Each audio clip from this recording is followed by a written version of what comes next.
రాశి వారి యొక్క ఆదాయం వ్యయం చూస్తే గనక ఆదాయం 8, వ్యయం 11, రాజపూజ్యం 3, అవమానం 3. అంటే రాజపూజ్యము అవమానము సమానంగా ఉన్నాయి, ఆదాయం కన్నా కూడా ఖర్చు ఎక్కువగా ఉంది. ఇక్కడ ఖర్చు ఇప్పుడు కొత్తగా మొదలవుతున్నది ఏమి కాదు, గత 2 సంవత్సరాలుగా అనుభవిస్తున్నదే. గత 2 సంవత్సరాల నుంచి చేసినటువంటి తప్పుల వల్ల, తొందరపాటు నిర్ణయాల వల్ల, లేదా కొన్ని ఏదైనా కొనవలసి టెక్నికల్ గా డెవలప్ అవుతున్నటువంటి విషయాలకు సంబంధించినటువంటి పెట్టుబడుల వల్ల ఇప్పటి వరకు పూర్తిగా ఆర్థిక పరిస్థితి నుంచి కోలుకోవడం జరగలేదు. కాబట్టి దానికి సంబంధించినటువంటి ఖర్చులే ఇంకా ఈ సంవత్సరం చివరి వరకు కూడా కొనసాగుతూ ఉంటాయి. అంతేకాదు గత సంవత్సరంలో ఆరోగ్యపరంగా పెట్టినటువంటి పెట్టుబడులు కానీ, మిత్రుల మీద లేదా పార్ట్నర్ల మీద నమ్మకంతో పెట్టినటువంటి పెట్టుబడుల వల్ల వచ్చిన నష్టాలు కానీ ఈ సంవత్సరం నిదానంగా పూడ్చుకుంటూ వెళ్లే పరిస్థితి కనబడుతూ ఉంది. కాబట్టి పూర్తిగా ఆ ప్రభావం నుంచి బయటికి రాకపోయినప్పటికీ ఆదాయ వ్యయాలు ఎట్లా ఉన్నా రాజపూజ్య అవమానాలు అంటే గతంతో పోలిస్తే అవమానకరమైనటువంటి వాతావరణం ఈ సంవత్సరం తక్కువగానే ఉంది. కానీ ఆర్థిక పరంగా చూసినప్పుడు,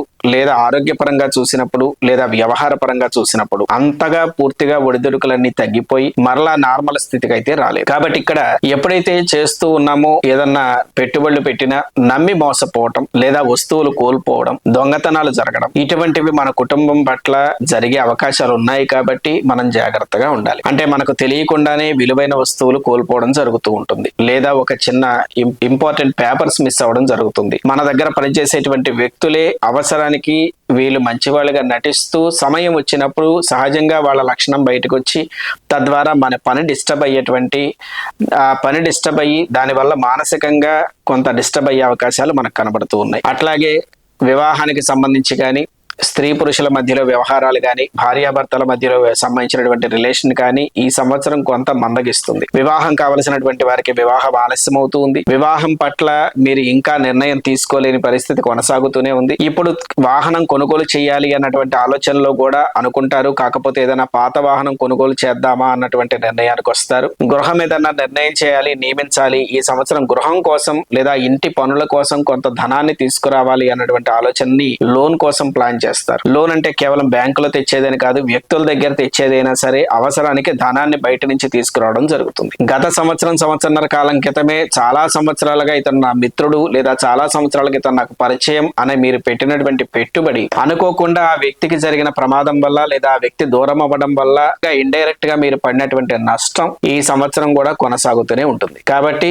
ఇక్కడ ఆలోచనల్లో, నిర్ణయాల్లో ఆలస్యం, నిర్ణయాలు తీసుకోవడంలో భయం, మానసికమైనటువంటి ఆందోళన, ఒక ఇన్ఫీరియారిటీ కాంప్లెక్స్, అలాగే శరీరంలో ఇంకా ఏదో బలం సరిపోవటం లేదు, ఇంకా ఏదో శక్తి సరిపోవటం లేదు అనేటువంటి భావన, ఇవన్నీ కలిసి ఈ సంవత్సరం కూడా బాగా ఉత్సాహంగా ఉండలేనటువంటి పరిస్థితికి ఈ కన్యా రాశి వారిని తీసుకెళ్తున్నాయి. ఊహించకుండా ఏదో లేనిపోయిన అనుమానాలకి మనసు చాలా కుంగిపోవడం, అనుమానాలకు లోనవడం, భార్యాభర్తల మధ్యలో అపార్థాలు, అలాగే తెలియనటువంటి భేదాభిప్రాయాలు, ఒక స్థాయిలో అసలు ఈ దంపతులు విడిపోతారేమో, లేదా ఈ ప్రేమికులు విడిపోతారేమో అన్న స్థాయి వరకు సమస్యలు ముదిరి ముందుకు వెళ్ళడం. ఆరోగ్య విషయానికి వచ్చినట్లయితే మీ శరీరంలో మీ ఎడమ కాలు, దానికి సంబంధించినటువంటి ఇబ్బందులు, అలాగే మార్చ్ ఏప్రిల్ నెలలో చిన్న వాహన ప్రమాదాలు, ఆ తర్వాత ఆగస్టు సెప్టెంబర్ నెలలోకి వచ్చిన తర్వాత మీరు కొన్నటువంటి వాహనం గాని వస్తువు గాని కోల్పోయేటువంటి పరిస్థితి, లేదా దాని నుంచి చిన్న ప్రమాదాలు జరిగే పరిస్థితి కనబడుతూ ఉంది. ఏదో ఒకటి ఇందులో పెట్టుబడి పెడితే బాగా లాభం వస్తుంది అని ఆశపడి పెట్టినటువంటి పెట్టుబడులు కోల్పోవడం, వ్యసనాల ద్వారా కొంత ఆరోగ్యాన్ని,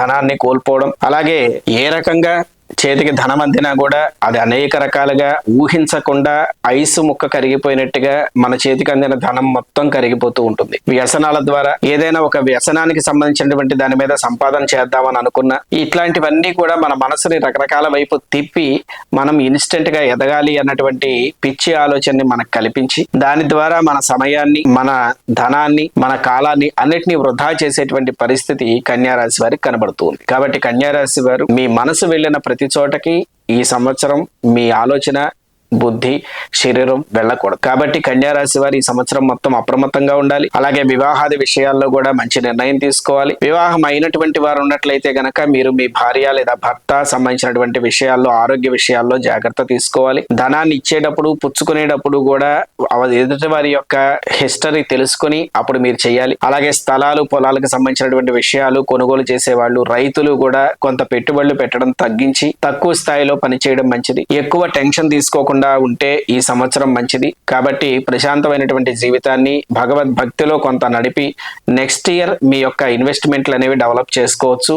కాబట్టి ఈ సంవత్సరం కన్యా రాశి వారికి ఈ రకమైనటువంటి ఫలితాలు ఉన్నాయి. ఇంకా పూర్తి వివరాలు కావాలి అనుకున్నటువంటి వారు మన vastuastrology.com అనే వెబ్సైట్ లో మీ డీటెయిల్స్ పోస్ట్ చేసి పూర్తి వివరాలు తెలుసుకోవచ్చు.